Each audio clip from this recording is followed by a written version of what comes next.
эле болот да бир четте.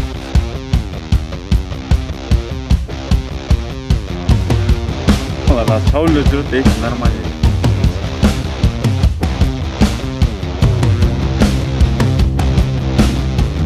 1, 2, 3.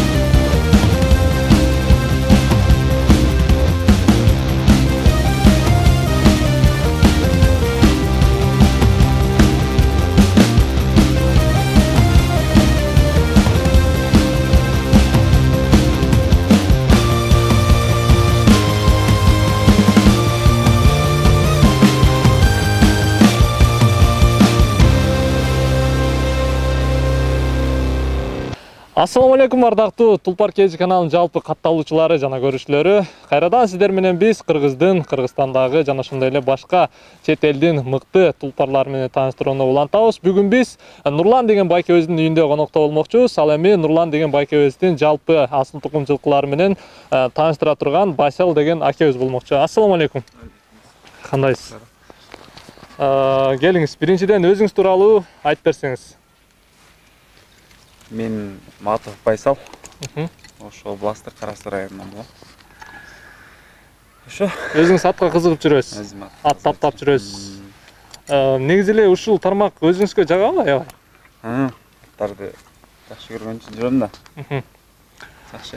Ат карап жүргөнүңүзгө канча убакыт болду? 2 жыл ашып калды, 2 жыл. 2 жылдан бери мен бери карайм аттардан. Атка кызыгып жүрөсүз, 2 жыл болду.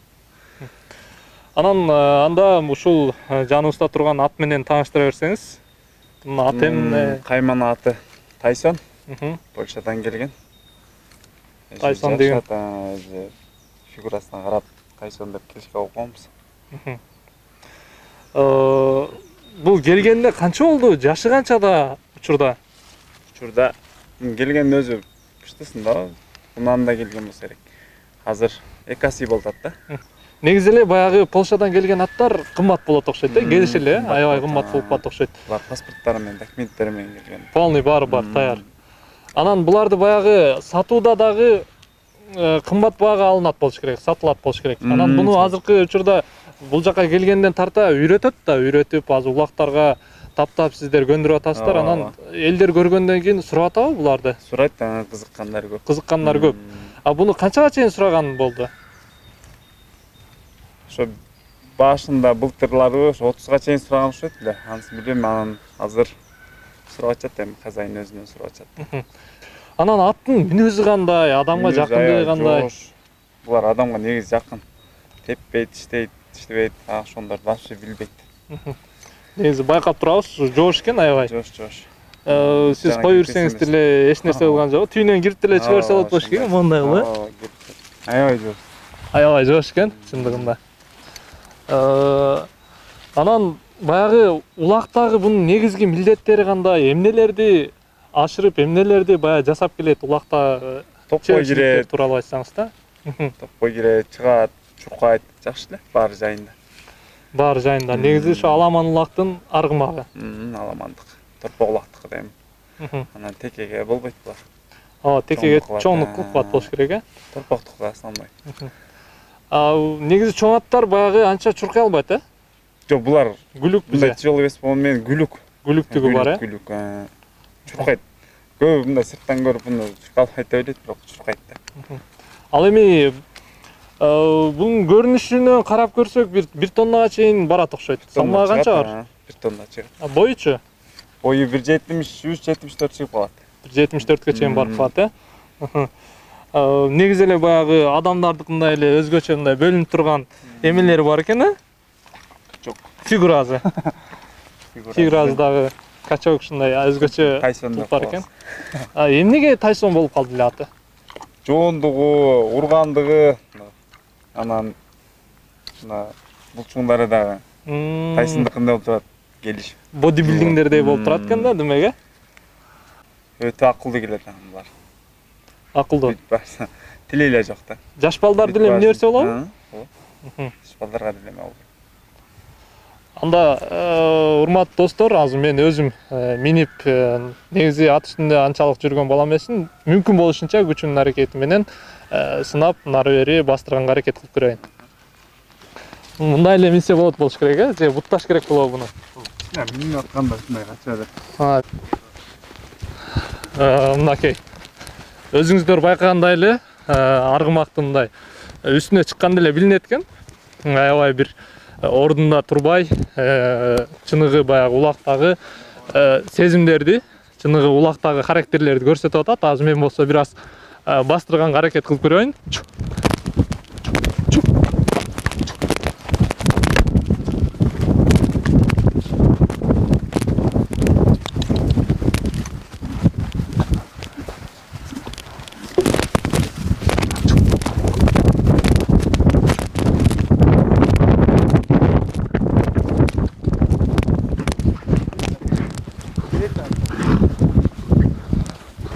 Мынакей дээрлик баягы чуркагандар дагы чындыгында өзгөчө бир сезимдерди жаратып, чыныгындай ат минген сезимдерди мага көрсөтүп атат да. Дагы бунун өзгөчөлүктөрү аябай эси белгилүү айткандай эле жакшы экен, сонун экен.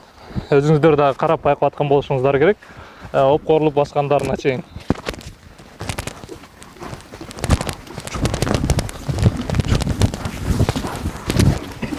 Буралгандар дагы өзгөчө, байкап тургандай.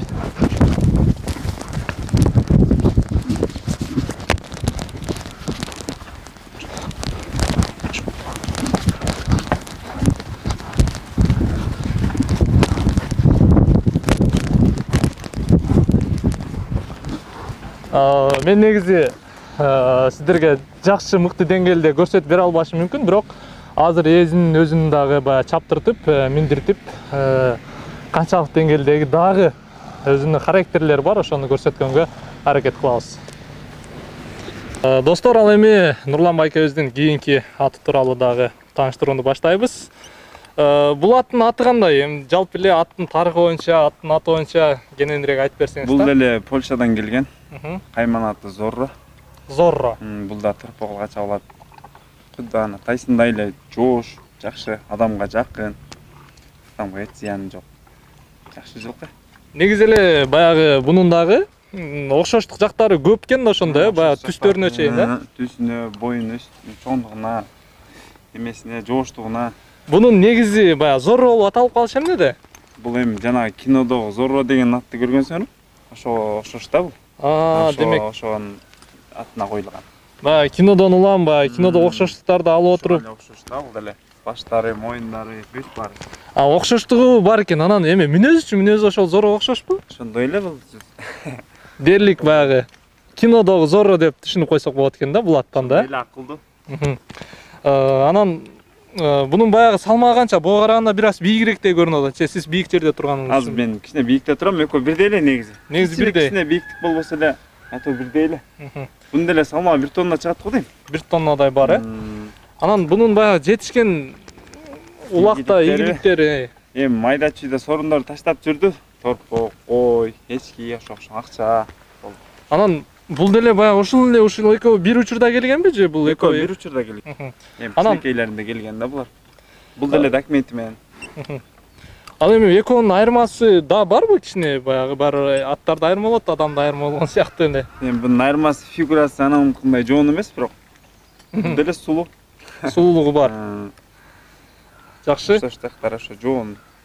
Бул атты негизи өзүңүз чабып жүрөсүзбү? Ооба, буларды өзүм анча чабам. Өзүңүз сулактарда кирип алып жүрөсүз, сорундарга чейин. Сорундарга. Анан буда мүнөз кандай? Бунуку деле ошол жоош болсо, анан кичине бар аттарда деген характер болуш керек да.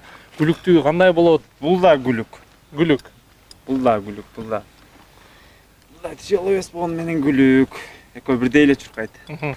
Анан негизи эле буларды сиз карап атканда сизге негизи кыйынчылыктар болобу же өзүңүз баягы сүйгөн кесип үчүн андай деле сизге кыйынчылыктар келе бербейби? Жок, эми кыйынчылыктар деле жок. Кылып жүргөн ишибиз. Андай эле кылып коебуз. Адам өзү эмнеге кызыккан болсо ошо кызыгуусу боюнча кетсе, убактында канча өткөнүн билбейт болушуңуз керек, Анан сиз негизи эле да өзүңүз баягы ушул аттан кандай ырахат аласыз? Өзүңүзгө кандай дем күч берет? Буларды кашып, таптап, эме кылганда өзүң ырахат аласың эми минип, бастырганда. Демек азыр да бир ырахатта экөөбүз кетип аткан турбайбызбы? Ошондой. Тежиргенде эле болосун да бешетте. Басы деле дээрлик ошондой болуп калып турбайбы? Ооба, басы деле ошо. Бешетлердин акчасы да. Анан мисалы да азыр буну сиз $30,000 чейин дедиңиз, зорро канчага чейин? Бул деле ошондой. Бул да ошондой.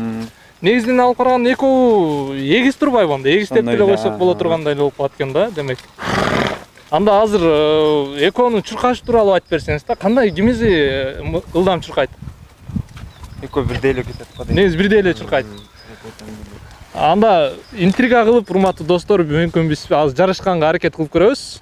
Сиз макулсуз, Негизи мен ат үстүндө жүргөн адам эмесмин биринчиден. Алдарга илип каласыңар болду. Анан түз жерден чуркап жарышканга аракет кылып көрөбүз азыр. Кайсыл жерден жарышып көрсөк? Урматтуу достор, биз азыр жарышабыз. Ортодо $100 акча бар. Албетте тамаша. Кимибиз биринчи чыгабыз, аны азыр көрөсүздөр. 3кө чейин санап эле баштай берели. 1, 2, 3.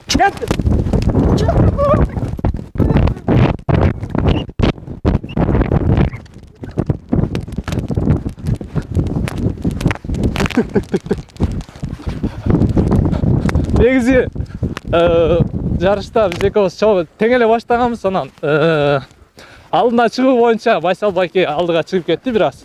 Бирок капталга жарышы боюнча мен жеңип койдум. Ошондо $50 мен $50 болсо Байсал байке утуп кетти. Ортодо достук жең деп койсок болот, Азамат сон негизи булардын чуркагандары дагы булардын үстүндө жүргөндөй эле өзүңүз айтмакчы, Лексtin үстүндө жүргөндөй эле бир сезимдерди калтырат экен да. Баягы тапталуу жолдору, жандай улактарга алып чыгуу жолдору негизи эле аттарда канча убакыт алат?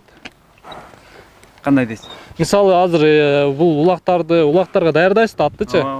Анан кийин баягы алдынан суутуп, аларды бастырып, ошол эме даяр кылыш үчүн улакка канча убакыт кетет? Булар токтобойт ошо. Эртең улак бүткөндөн кийин 1 ай, 2 ай токтойт, анан кайра эле минилгенче эле багылат. Ошончо эле сууту даяр болуп калат улакка чейинчи. Негизи башталганда бир улакты эме суутуу үчүн канча убакыт кетет? Бир эле баягы мелдешке даярдануу үчүн? 3 ай. 3 айга чейин суутулат, Булар эми чоң аттар. Биздин кара байырлар 2 ай, булар 3 ай. 3 айга чейин суутулуп турат. Анан мисалы азыр күн сайын эле дээрлик 2 күндүн биринде улактар болуп калат, анан ошол учурда кыйналып калбайбы? Жок, кыйналбайт. Күн сайын эле кайнап калган. Чуркай турган чуркай берет. Мыналар азыр чабып эле жүрөт, эйти нормальный эле. Семиз. Кээ бир учурларда баягы туура эмес суутулар болуп кала турган болсо, атка дагы кандайдыр бир деңгээлде зыяндар келет дейт. Сууту эме болбогон болсо, арыктап баштайт, жүндөрү тетирленип. Анан баягы булар арыктап кете берет. Ооруп калганда кандай чараларды колдоносуз да? Ооруп калганда эми мына жерде врач бар, ошону чакырып көрсөтүп коебуз. Оорубайт деле негизи. Негизинен оорубайт. Ооруганда баягы көп чыгымдар кетиши мүмкүнбү же? Эми катуу ооруп калган болсо ошондой чыгымдар кетет. Баягы адамдай эле. Например, биз Лексtin үстүндө жүрбөйбүз, анан кийин Лекста бир жери бузулуп кала турган болсо, канчалаган акчаны чапчыйт да, булар деле. Булар эми ондай эле көп эмес го, эми ооруганда жараша. Өзүнүн дармектери кетет. Оорубайт деле өзүчө. Анча-мынча эле. Ич-бич ооруп калат анда-санда. Анда бастырып эле тердетип, ичин жазып коебуз. Оорубасын анда.